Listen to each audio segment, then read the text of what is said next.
Thank you, everyone, for being with us today. I'm joined today by the Scalf family. This is Pam Shade, who is a sister, Betty Scalf, who's mom, Lynn Scalf, who is a sister, Teresa Wooters, who is a granddaughter, and our expert, who is not related, David Nutting. He's retired Orange County homicide detective, now working in private enterprise. We are pleased to announce there's an old saying that it's better late than never.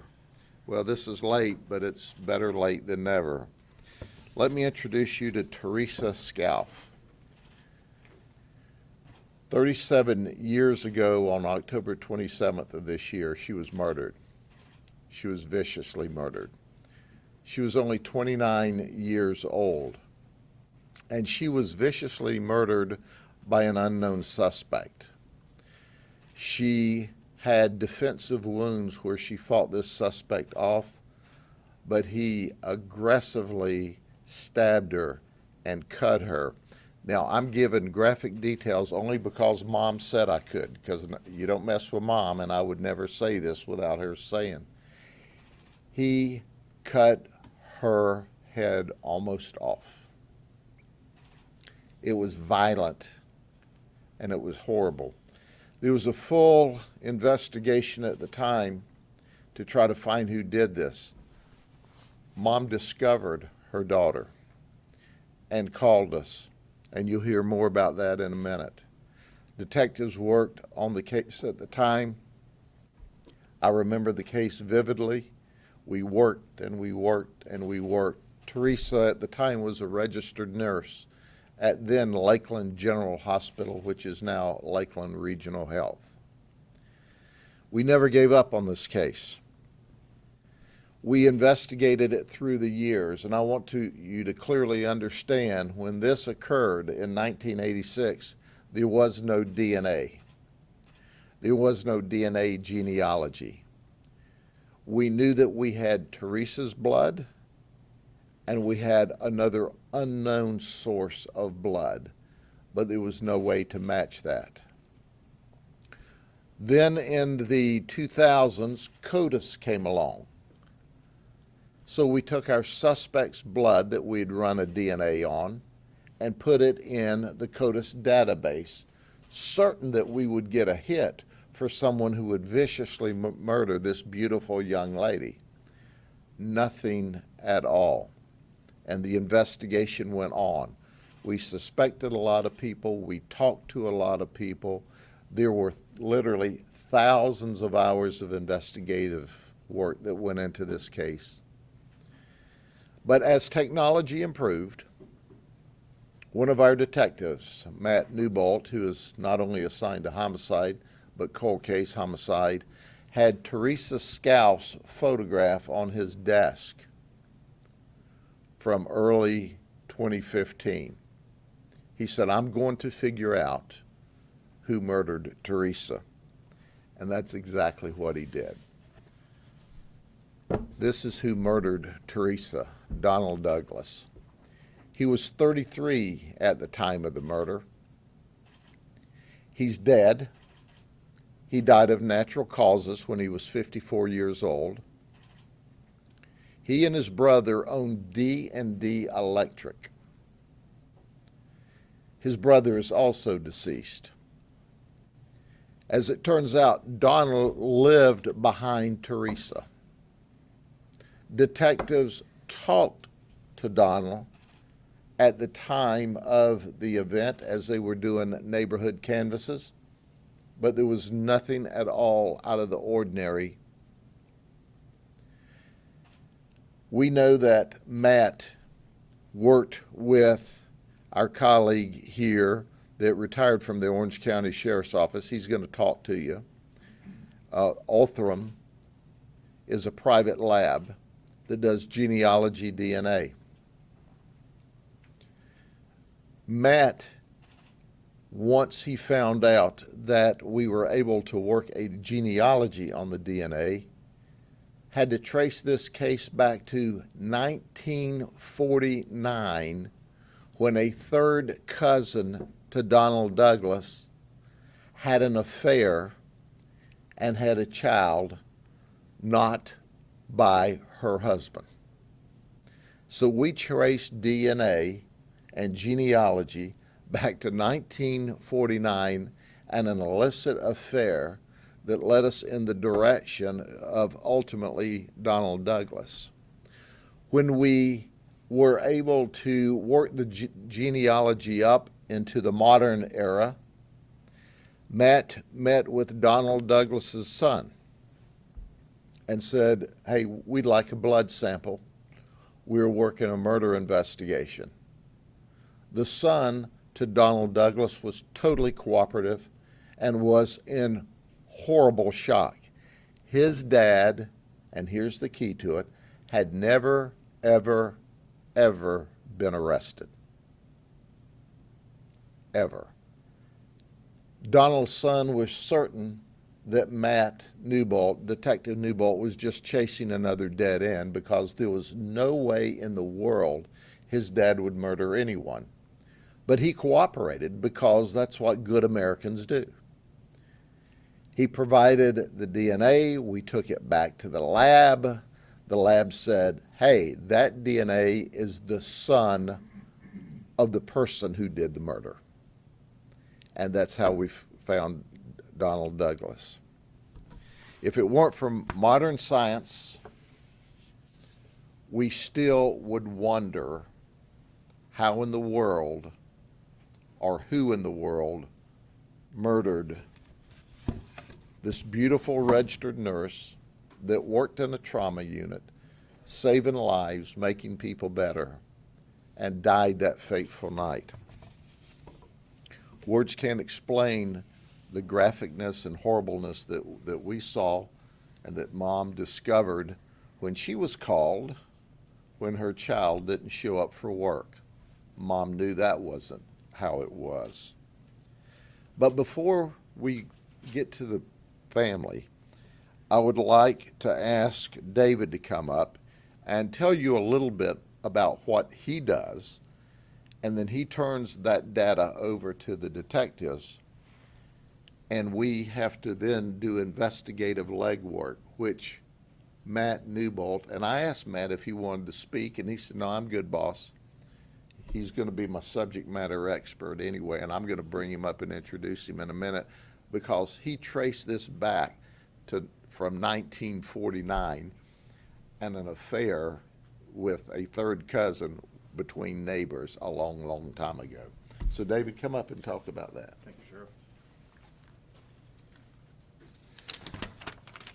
Like the Sheriff said, my name is David Nutting. I work for Othram, a Texas-based lab that specializes in developing genetic samples from crime scene evidence and submitting that to law enforcement. And it's important to note that no case is solved by Othram. The cases are resolved, as the Sheriff said, by the hard work of law enforcement. Othram is grateful that we are trusted to provide actionable investigative leads to law enforcement in unresolved investigations. This has been achieved by Othram's proven technology, which has demonstrated success after success. Today's resolution represents the 106th publicly announced case resolution this year alone by Othram. Whenever there is any DNA available to potentially resolve cases, no matter how little or how bad the condition of the DNA, there is always a potential for case resolution. Othram is working through cutting-edge research and development to develop investigative leads for law enforcement agencies throughout the world. Teresa's family now has answers. The resolution of Teresa's murder continues to create awareness of the thousands of other unresolved homicides throughout the United States. The Murder Accountability Project reports from 1965 to 2021, there are over 330,000 unresolved homicides in the United States. The technology exists to resolve these cases. We're only limited by lack of funding. Othram will continue to work to raise awareness, increase funding, and bring resolution to cases throughout Florida. Thank you. We're fortunate that we live in Polk County and we have a Board of County Commissioners that appropriately funds us to do our job. Because funding's not an issue when we're investigating and trying to solve homicides for people's family and bring murder suspects to justice. Now, I want to introduce to you Pam Shade, who I said once again is the sister of Teresa. Pam is a registered nurse, and she's had to live with this burden along with the rest of the family. At the same time, she goes to work every day and saves people's lives and works to make people well and heal people. Pam, it's your turn. Thank you. I'm Pam. I'm Teresa's second sister. Stand right up here. Thank you. Talk in the microphone. The first thing that I would like to say is Teresa was a wonderful person, the most loving person. She didn't deserve this. Our family didn't deserve this. My mother had just lost my brother of 23 years old, a year and a half before she discovered my sister's body in that condition. Can you even imagine what that would be? But she held it together. She made it to the phone because we didn't have cells back then. Found the number that my sister had hanging there for her 8-year-old son and was able to get the police there. My mother did that. I don't know how many people would have that much strength to do what she did. My sister signed me up for nursing school and said, "You'd be a good nurse." I had just gotten out of the military. I did not work in nursing. And I said, "No." She says, "Oh, just go take the test." I've been a nurse 38 years now, 38 years. Almost our whole family works in healthcare pretty much due to her. My brother is a trauma nurse. My sister works in mental health. My mother worked at the hospital for 25 years. All due to her. It was all due to her. She started off at the bottom, nursing assistant. She went to respiratory school and she got her RN and was so proud. I have never seen anyone more proud. She said, "I did it, Pam. I did it." And she was dead a month later after we had this conversation. It was very hard. There's a few things I would like to say. That my family wants to acknowledge law enforcement for everything they have done. They didn't give up. They didn't give up all these years. They just kept working, and we were called. I was notified. Detective Newbold especially would call and talk to me and say, "What do you think about this?" or "How about this?" And I'm trying not to bother you, and I'm thinking, bother us, please. Please bother us. He was amazing. We would like to thank from the dispatch all the way to the detectives who have worked this case for 37 years. Putnell was the original detective, and then due to his diligence of saving the evidence back then when we didn't even have DNA, but he preserved it all those years ago. And from there it was Detective Van Sciver. And that was back in the 2000s, working the case diligently. And then Detective Newbold and his partner Jason took over from there in around 2015 and stayed on the case, and he kept her picture on his wall. And he told me, "I will not retire until I solve this case." And he did. He surely did. I would like to say the family has nothing to do with what the person that did this. I just really don't feel like he needs to be vilified or anything. The sins of the father, no. I think that family needs to be left alone. He cooperated, which is astounding. So many people didn't in her case. People who knew her refused to cooperate, which I will never understand. I'd like to thank Sheriff Grady Judd, who has supported this investigation throughout. From day one, he has supported us and the investigation. We appreciate the whole team, And we hope that the knowledge provides comfort to everyone. Her coworkers, she was out with coworkers that day at lunch. She went to lunch. I hope it gives everybody comfort to know that we now know who did this. We know. We also would like to offer encouragement to other homicide victims. Don't give up. They don't give up. And as long as they don't give up, you don't give up. Don't give up. My family and I are moving forward in an attempt to just get past this. I don't know if my sister Lynn wants to say something very quickly. We would just like to thank everybody for the hours and hours that they put in on this. Thank you.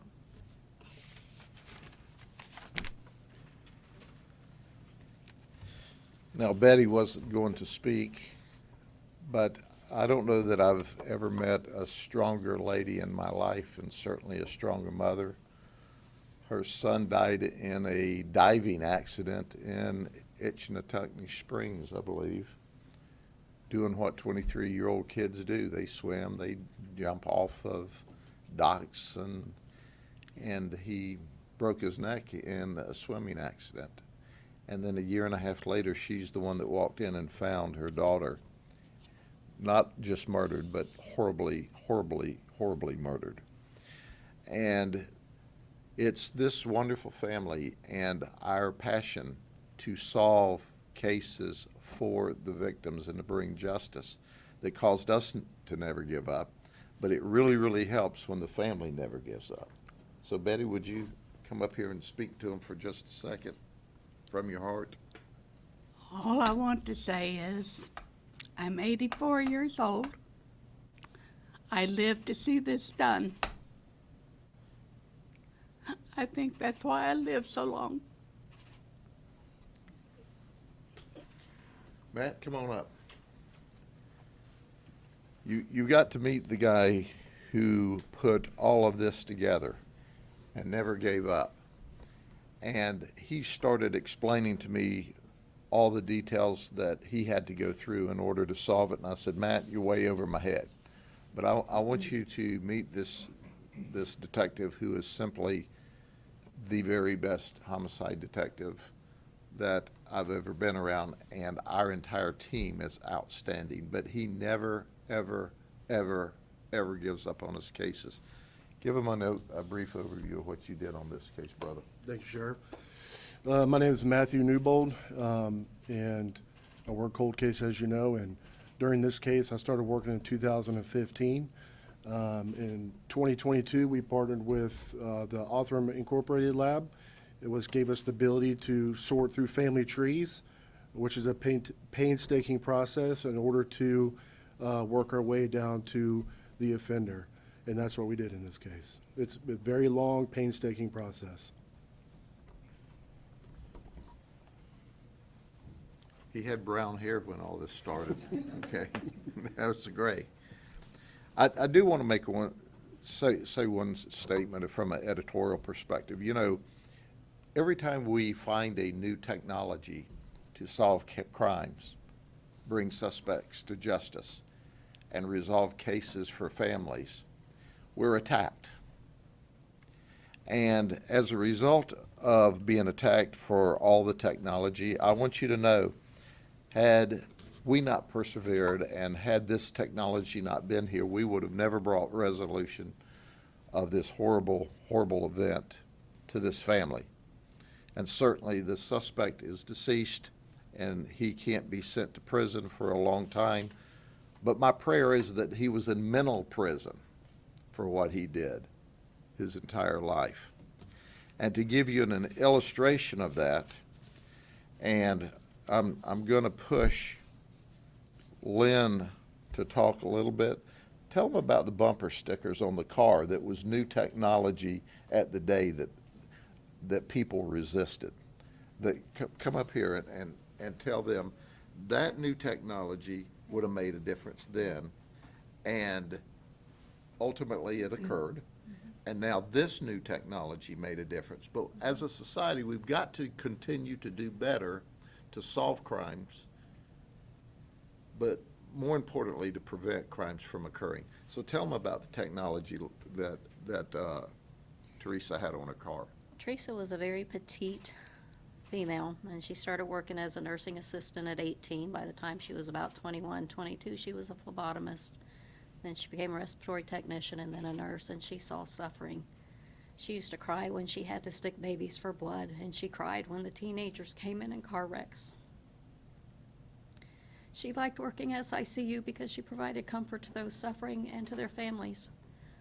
Back then, 911 was not universal. It had been around for a couple decades, but it wasn't real prevalent. And they were trying to get it on the ballot in Florida, and people were against it. It was government watching you, big brother, don't do it. There was a lot of conspiracy about it. She had 2 bumper stickers on her car. One said, "Vote for 911."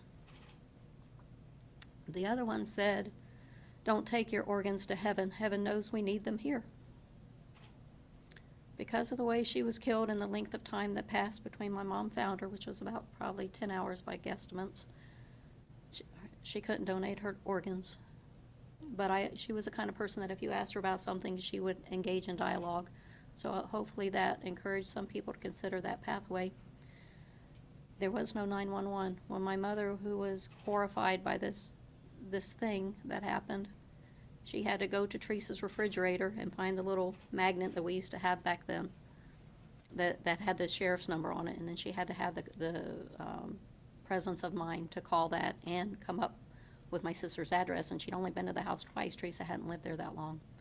So a lot has gone into this. And if you think back to the paranoia back then to 911, and you think about what we use it for today, which is a little bit of everything right down to complaints about your hamburger order, it wouldn't have made a difference in Teresa's case. But in cases where women and occasionally men are being violated by perpetrators, it's a rapid way to get to people.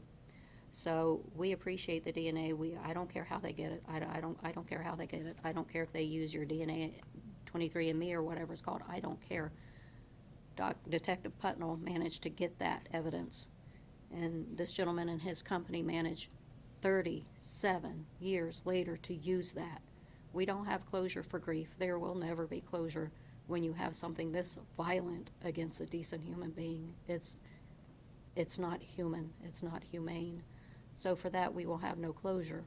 But we have closure of questioning constantly, because when it's a deliberate act, you question everybody, her best friend, her ex-boyfriend, the cousins, anyone she's run into in the last 5 years.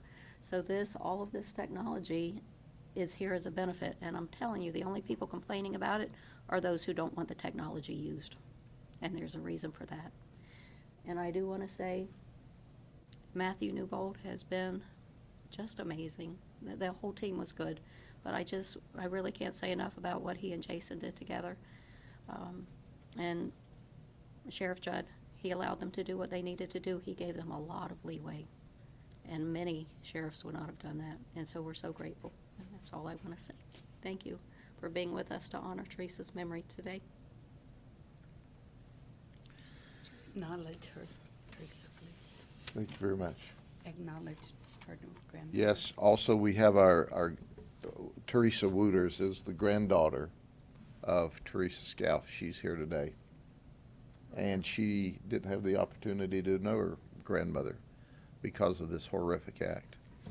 So at the end of the day, we can only hope that he suffered every day mentally for his horrible, horrible acts against this beautiful lady who went to work every day to save lives, to improve people's lives, and to care about folks. This is a classic example of how evil should never prevail, and we've got to all work together to keep that from occurring. So having said that, I've got one other event I need to speak about before we go today. If y'all would like to have a seat right over here. And this, talking about evil and talking about frustration, let me take you to 2:16 in the morning on Sunday morning. And here's what occurred. We received a 911 call from a concerned citizen that said, hey, you've got somebody laying in the middle of the road here on the off-ramp to Highway 27 from Interstate 4.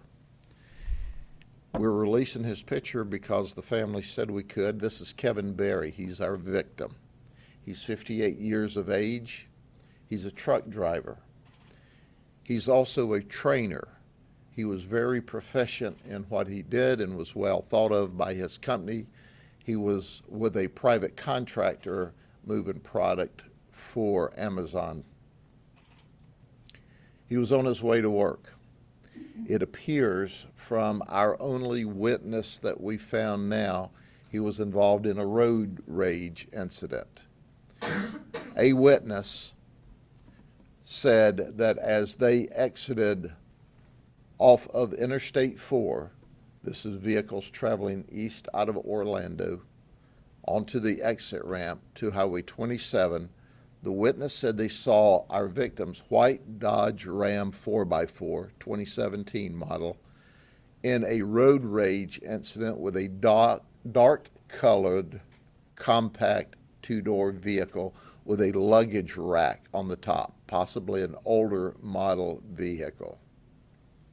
As a result of this road rage, our witness drove around them as now they're stopped in the road and left south on Highway 27.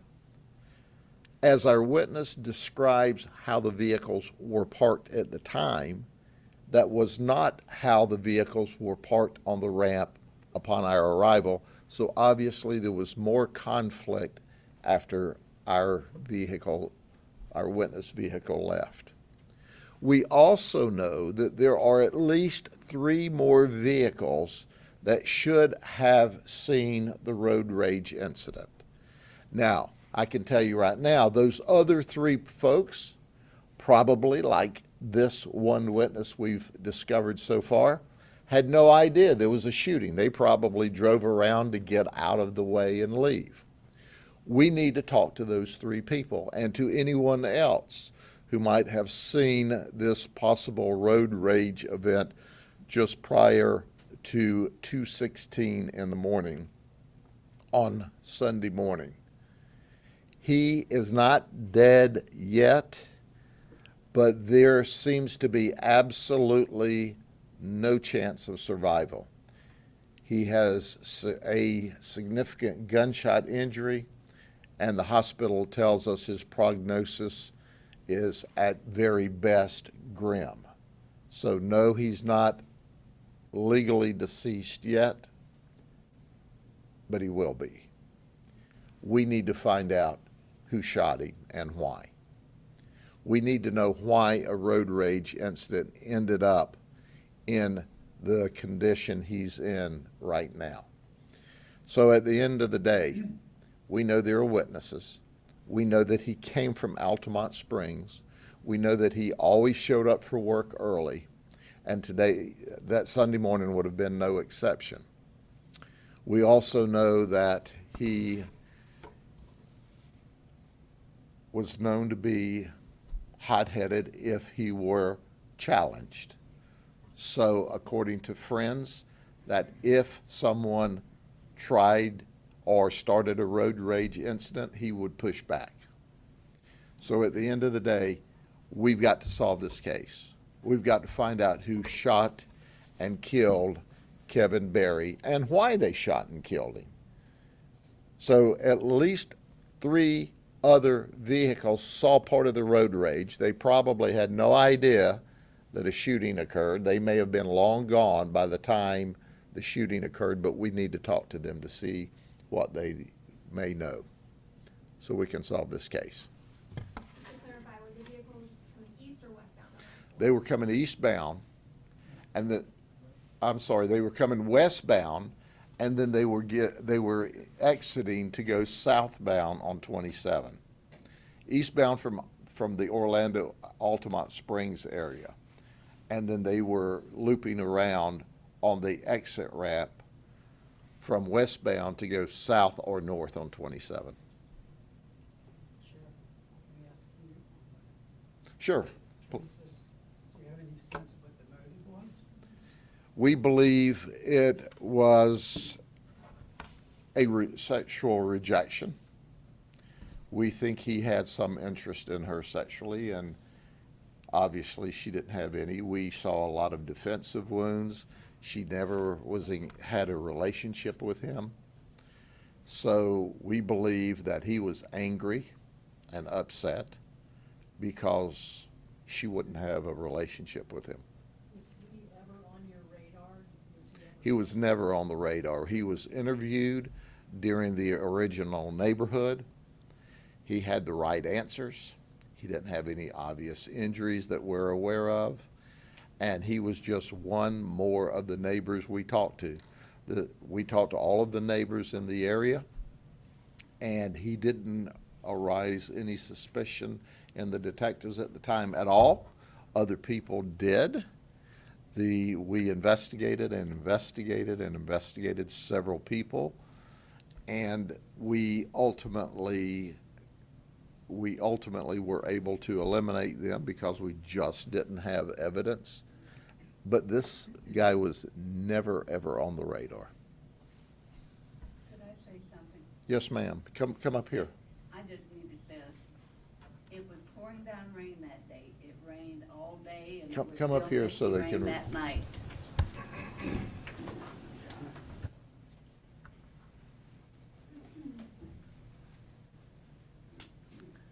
All I want to say is it was Come right up raining. here. It was raining very hard all day, and it was still misty rain that night. It was just before Halloween, and because of the rain, people were not out.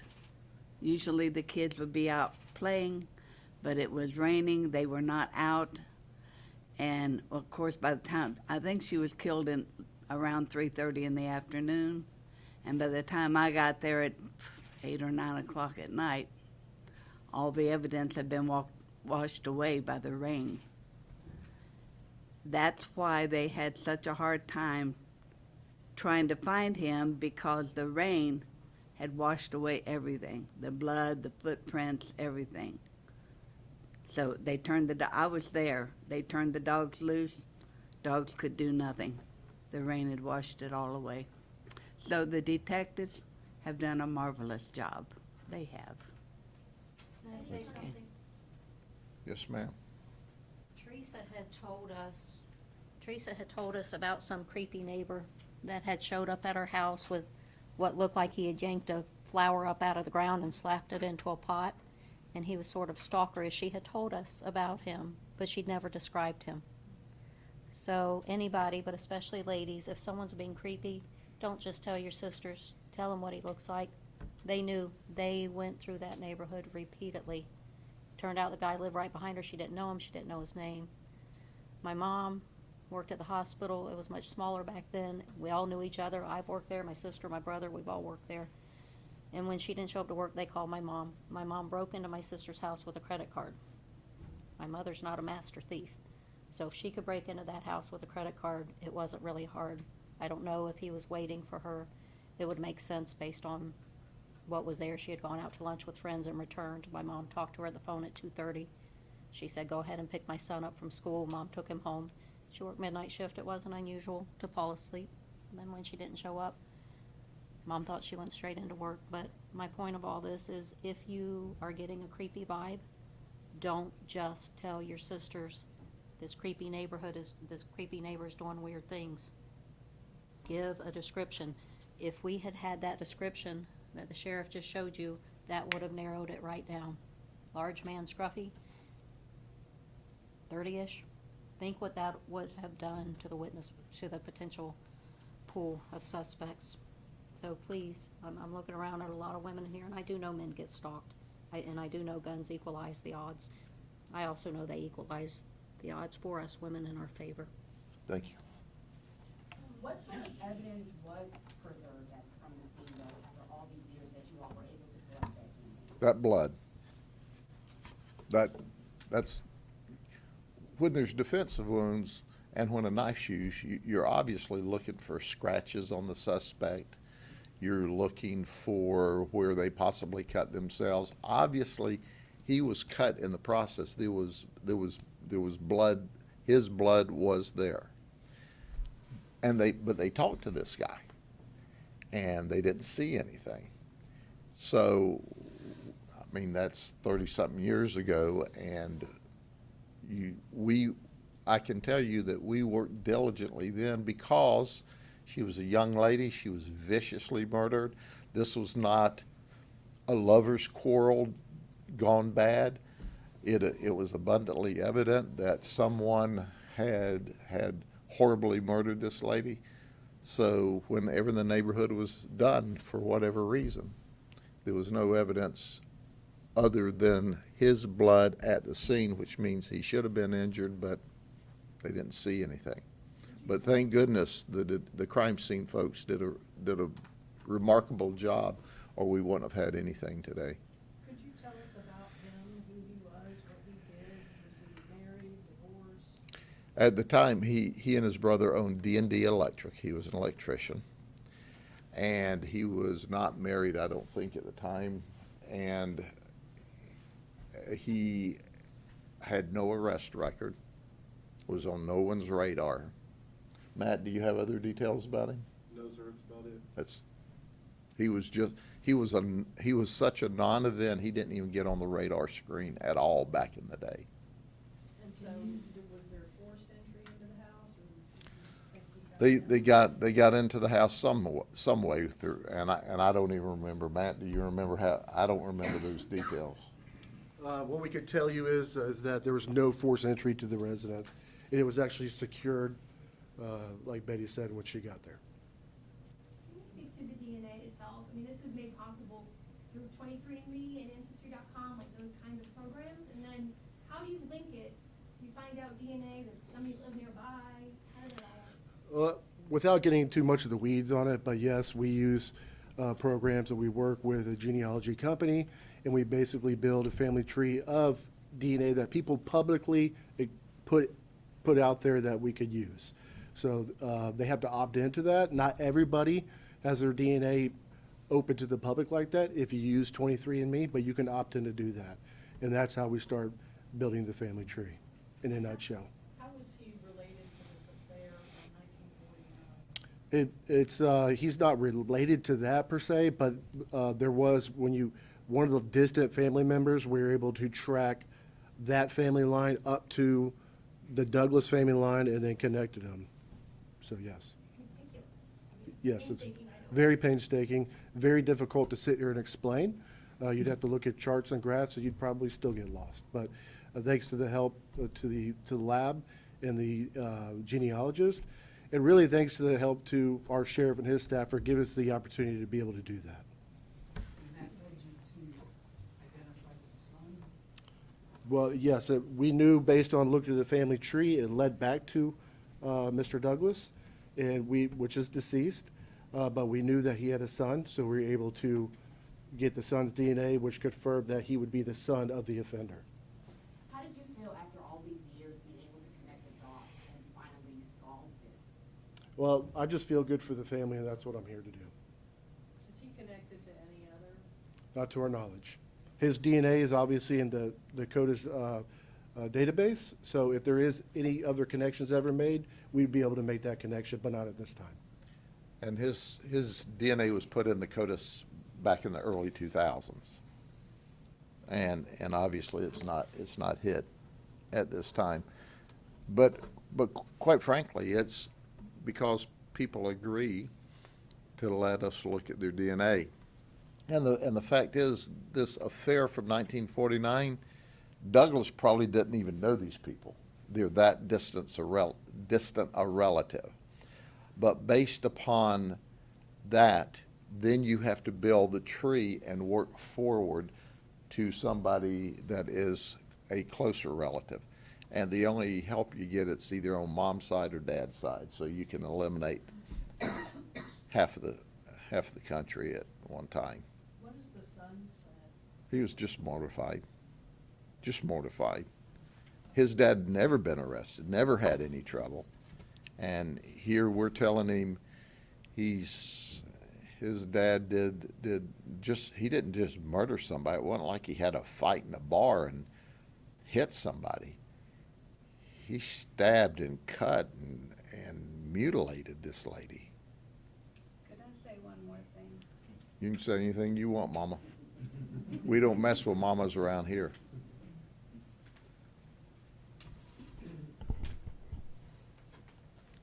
She had been out, she worked the night shift, and she had gone out with some other nurses for breakfast. And I think she didn't get home until around 11 o'clock. I don't know what time she got home. But she had spilt tea on herself at the restaurant. When she got home, she undressed and put on this big, long robe. She always had a latch on her door. She would have never opened her door to a stranger wearing that gown, that house coat. Whenever he got in probably through the glass sliding doors in the back. But he was inside that house waiting on her when she got there. That much I know, because she would have never, ever let a stranger in. Thank you very much.